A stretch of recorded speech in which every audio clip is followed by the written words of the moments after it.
앞서 보신 것처럼 어제 윤 전 대통령의 재판에 증인으로 출석한 곽종근 전 특전사령관이 면전에서 작심 발언을 내놨습니다. 폭로의 배경은 무엇이고 또 앞으로 재판에 어떤 영향을 미칠지 임주혜 변호사와 함께 짚어보겠습니다. 어서 오세요. 네, 안녕하세요. 네, 안녕하십니까. 자, 어제 윤 전 대통령 재판에서 작심 발언을 했는데 한동훈 전 국민의힘 대표 등의 정치인들의 이름을 들었고 그들을 당신 앞으로 끌고 와라. 총을 쏴서라도 죽이겠다라고 말을 했다라고 주장을 했습니다. 자, 왜 이런 얘기를 꺼냈을까요? 이 해당 증언 진술은 수사 단계에서 나온 적이 없는 어제 최초로 나온 이야기였습니다. 윤석열 전 대통령이 지금 적극적으로 재판에 임하게 된 그 배경도 살펴볼 필요가 있을 것 같은데 곽종근 전 사령관이 지금까지 해왔던 증언들은 사실상 모두 윤석열 전 대통령에게 불리한 증언들이었습니다. 국회의원들 의결 정족수, 그러니까 이 계엄을 정상적으로 해제할 수 있는 의결 정족수를 채우지 못하게 하기 위해 국회의원들을 끄집어내라고 했다라는 이 곽종근 전 사령관의 증언은 탄핵 심판에서도 탄핵이 인용되는데 정말 핵심적인 역할을 했다고 보여지고요. 내란죄가 인정됨에 있어서도 만약 해당 증언이 그대로 인정이 된다면 유죄를 받을 확률이 훨씬 더 높아지게 됩니다. 윤석열 전 대통령은 이 진술을 신빙성을 낮출 수밖에 없다 보니까 그런 이야기를 한 배경에 대해서 계속 캐묻고 다시 한번 진술의 신빙성을 공격하는 발언들을 이어갈 수밖에 없었고요. 이렇게 계속해서 곽종근 전 사령관의 증언의 신빙성을 깨트리려는 그런 진술을 하다 보니까 곽종근 전 사령관 입장에서는 본인을 마치 거짓말쟁이로 몰고 있다라는 그런 또 입장을 또 느꼈을 것이고 이에 따라서 내가 이 얘기까지는 안 하려고 했는데 라는 취지의 그런 새로운 진술, 지금 국군의 날 행사 만찬 자리에서 한동훈 전 대표를 비롯해서 정치인들의 이름을 언급하면서 총으로 쏴서 죽이고 싶다는 발언도 윤석열 전 대통령이 했었다는 굉장히 충격적인 내용까지 증언이 나오게 된 겁니다. 예. 지금 이 본인 진술에 좀 비춰서 정리를 해보면 지금 그동안 수사 단계에서 진술하지 않은 내용을 재판 법정에서 새로 내놓은 거잖아요. 검찰에서도 얘기하지 않은 내용이었다고 하고 변호인에게도 미리 공유하지 않은 걸로 지금 전해지고 있는데 이렇게 법정에서 좀 의뢰인들이 사전에 예상치 못했던 증언을 하는 경우가 뭐 잦은 건가요? 아니면 좀... 예. 그렇죠. 사실 흔히 있을 수 있는 일은 네. 아닙니다. 충분히 변호인과 상의를 해서 이런 증언들, 특히 법정에서의 그 증언 내용들은 이것이 사실과 다른 부분에 대해서 언급을 한다거나 한다면 추후에 문제가 될 소지가 있기 때문에 정돈해서 발언을 하게 됩니다. 그리고 이미 이것이 어떤 최초의 재판에 출석한 것이 아니라 수사기관에서 충분히 수사 과정을 거치면서 진술을 해왔었고 재판에도 여러 차례 참여하고 탄핵 심판 과정까지 거쳤기 때문에 새로운 진술이 이렇게 형사재판 과정에서 등장한다. 적어도 이 사안과 관련해서는 굉장히 이례적이라고도 전 평가할 수 있다고 보는데 다만 왜 이런 증언이 나오게 되었는지는 좀 의미 있게 지켜볼 필요가 있을 것 같습니다. 지금 윤석열 전 대통령이 재판에 적극적으로 다시 임하고 있고 취하고 있는 진술을 보자면 이 곽종근 전 사령관의 증언은 이 형사재판에서 정말 중요한 의미, 그리고 윤석열 전 대통령 입장에서는 반드시 신빙성을 깨부셔야 하는 그런 진술에 해당하기 때문에 이 증언의 신빙성을 공격하기 위해서 여러 가지 주변 상황들, 당시에 그 국군의 날 만찬의 행사에서는 뭐 폭탄주, 그러니까 술을 마시고 있는 상황이었고 구체적으로 먹은 음식까지 언급하면서 계란말이 등을 먹는 시국을 논한 자리가 아니었음에도 불구하고 뭐 비상시국이라는 그런 시국에 관한 또 정치적으로 비춰질 수 있는 이야기를 하기에 적절하지 않은 자리였다. 이렇게 묻자 이제 곽종근 전 사령관은 내 기억력이 지금 정확하다. 사실에 맞는 부분만 진술하고 있다라는 부분, 이 진술의 신빙성을 높이려고 하다 보니까 이런 발언도 하지 않으셨습니까? 라고 하면서 굉장히 충격적인 새로운 사실이 드러나게 된 것 같습니다. 예. 두 사람의 말이 나온 상황이다 보니까 그 신빙성을 어떻게 파악해야 할까가 고민이 될 것 같은데 곽 전 사령관은 증인으로 나왔기 때문에 만약에 그 위증을 했다라고 하면 나중에 처벌을 받게 되는 거죠? 그렇죠. 그런 부분들이 충분히 문제가 될 수는 있는 거고요. 예. 다만 뭐 누군가 정치인들의 체포를 하라고 했고 뭐 그와 관련해서 총으로 쏴 죽이고 싶다라는 그런 충격적인 발언을 했다고 해서 지금 현재 그 발언의 진위 여부가 확인된 것은 아닙니다. 예. 윤석열 전 대통령 역시도 변호인의 입장문을 통해서 전혀 사실 무근이다. 그런 발언을 한 적이 없다는 부분을 명확하게 밝혔고요. 현재로서는 어디까지나 한쪽의 입장을 지금 대변하고 있는 것에 불과하기 때문에 재판부에서도 사실 그 해당 발언을 했느냐만 놓고서 이 내란죄라던가 직권남용 혐의의 유무죄가 갈릴 그런 증언은 아니라고 봅니다. 다만 일련의 이 과정, 이 12.3 비상계엄 선포가 있게 된 그 배경이라던가 그 이후에 어디까지 이 비상계엄을 진행하려고 했는가와 관련된 어떤 정황으로서 한 가지 사례로서 판단될 수 있는 부분이라고 보여지는데 지금 윤석열 전 대통령 쪽에서는 전혀 이런 증언을 이런 진술을 한 바가 없다고 밝히고 있어서 추후에도 아마 이런 내용들이 실제로 있었는지 오히려 윤석열 전 대통령 측에서 역공으로 이렇게 사실과 다른 내용을 계속해서 이야기하는 것은 증언과 진술이 오염된 것이다. 누구로부터 어떤 사주를 받은 것이다. 라는 새로운 또 공격의 카드로 사용할 가능성도 있어 보입니다. 예, 이것도 좀 궁금해지는데요. 그 곽 전 사령관은 위증죄로 처벌을 받을 수 있는 상황이다라고 말씀하셨고, 그리고 설명해 주신 대로 윤 전 대통령은 그런 자리가 아니었다. 예, 완전히 이제 부인하는 발언을 하지 않았습니까? 윤 전 대통령 측은 혹시 어떤 법적 구속력이 있는 상황입니까? 그 발언에 대해서요? 윤석열 전 대통령은 지금 재판을 받고 있는 사람이다. 이 예. 재판을 받고 있는 피고인은 결국 최종적으로 판결로서 그 책임을 다한다고 볼 수 있는데요. 예. 그렇기 때문에 이제 여러 가지 증언 진술들은 사실 피고인 입장에서는 방어권을 행사하는 자리가 바로 이 재판이기 때문에 본인에게 조금이라도 유리한 부분이라던가 다퉈볼 측면이 있다면 적극적으로 방어하는 것이 맞다고 평가할 수 있고요. 예. 최종적으로 재판부는 다른 증언들이나 증거들을 종합해서 최종적으로 판결로서 그 책임을 다할 수 있다고 봅니다.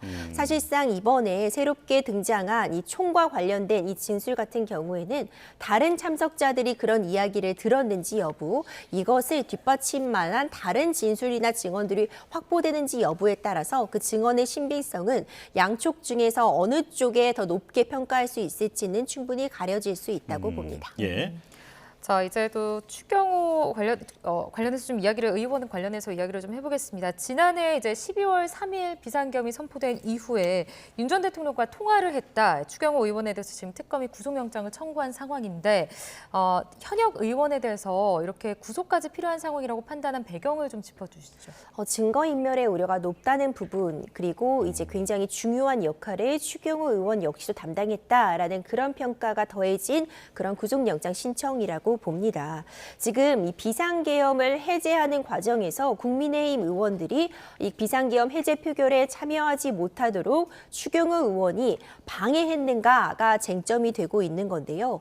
결국 내란 특감 입장에서는 추경호 의원이 윤석열 전 대통령과 이 비상계엄 선포 직후에 통화한 부분을 확인을 했고, 이 국회의원들이 지금 국회에 도착해서 표결에 참여하는 것을 막기 위해서 이 국민의힘 의총 장소를 당초에는 국회라고 했다가 다시 중앙당사로 바꿨다가 국회로 했다가 다시 중앙당사로 바꾸는 등 1시간여 남짓한 짧은 시간 동안 계속해서 장소를 바꿈으로써 국민의힘 의원들이 결과적으로 표결에 제대로 참여하지 못하게 하는, 그래서 비상계엄의 중요 임무를 추경호 의원 역시 담당했다라는 부분을 특검은 지금 제시하고 있는 겁니다. 예, 국민의힘은 답정너식 수사가 이어진 끝에 지금 구속을 시도하고 있다라고 비판을 했는데, 하지만 특검은 조사할 만큼 조사했다라고 자신감을 보여주고 있습니다. 변호사님께서 보시기에는 구속 가능성 얼마나 보십니까? 일단 국민의힘 의원들에 관해서 일부 참고인 조사를 진행함으로써 실제로 이 비상계엄 직후에 국회에 가서 표결에 참여하려고 했는데 이 추경호 전 원내대표 때문에 어떤 방해를 받은가 있는가에 대한 그런 참고인 조사들은 이루어졌고요. 지금 특검 측이 제시하고 있는 가장 강력한 일단 물증이라고 한다면 이 비상계엄 직후 윤석열 전 대통령과의 통화 내용입니다. 근데 그 내용 자체는 확인이 어렵고 일단 통화를 했다는 사실까지만 확인이 된 것이고요. 특검 측은 이 비상계엄 선포 전에 이 추경호 의원과 윤석열 전 대통령이 독대한 바도 있다. 그 과정에서 비상계엄에 대한 이야기를 나눴을 것이다라고 주장하고 있지만 추경호 의원 같은 부분은 독대한 사실에 대해서도 부인하고 있습니다. 단순히 이 의총 장소를 계속해서 변경한 부분만을 내용을 놓고 비상계엄을 사전에 인지하고 있다거나 비상계엄의 어떤 이 표결을 방해하려고 했다라고 곧바로 인정되기는 어려울 수 있습니다. 이 의총 장소가 계속 변경된 걸 추경호 의원 측에서는 지금 국회가 봉쇄되었다는 그런 이야기들이 전해지기 때문에 어디로 가야 될지 좀 우왕좌왕한 측면이 있었다라고 지금 이야기를 하고 있어서 해당 진술의 신빙성을 과연 이 재판부가 어떻게 볼지에 따라서 구속 여부는 충분히 달라질 수 있다고 보고요. 지금 한덕수 전 총리의 구속영장이 이제 기각이 됐던 그런 사정처럼 어떤 행위를 한 것과 적극적으로 말리지 않은 부분은 이 행위의 행태에 있어서 큰 차이가 있다고 재판부는 보고 있습니다. 만약 적극적으로 정말 국회의원들의 표결을 방해하기 위해서 추경호 전 원내대표가 어떤 행위를 했다면 구속 사유로서 인정이 될 수 있겠지만 단순히 당시에 너무나도 시간적으로도 상황적으로도 급박한 상황이었고 우왕좌왕하다 보니까 이런 일이 있었던 것에 불과하다고 한다면 구속영장이 발부되지 않을 가능성도 충분히 있는 상황입니다. 예. 지금 앞서서 추경호 의원은 현직 어쨌든 국회의원이기 때문에 본회기 중에서는 체포하지 못하는 걸로 알고 있는데 의석수도 부족하고 또 국회 체포 동의안은 막지 못할 것이다라는 이제 의견도 나오고 있는데 이 부분에 대해서 좀 어떻게 보고 계십니까? 그렇죠. 현직 국회의원은 이제 체포되지 않기 때문에 네. 이 체포 요구서에 대한 동의를 받아야지만 이 이후의 절차들, 구속영장 실질 심사 등이 진행될 수 있습니다. 그럼 이제 본회의에 보고가 될 것이고 이 체포 요구서, 이 동의서에 대해서 표결이 붙여지게 되는데 과반수 출석, 과반수 찬성이면은 통과가 됩니다. 네. 현재 지금 민주당이 과반수 이상의 의석을 확보하고 있는 상황이기 때문에 사실상 이 체포 동의안을 막는 것은 숫자적으로 이제 물리적으로 좀 불가능한 상황이다. 이런 그렇죠. 평가가 충분히 네. 가능합니다. 예. 자, 그 대장동 판결문 얘기를 해보겠습니다.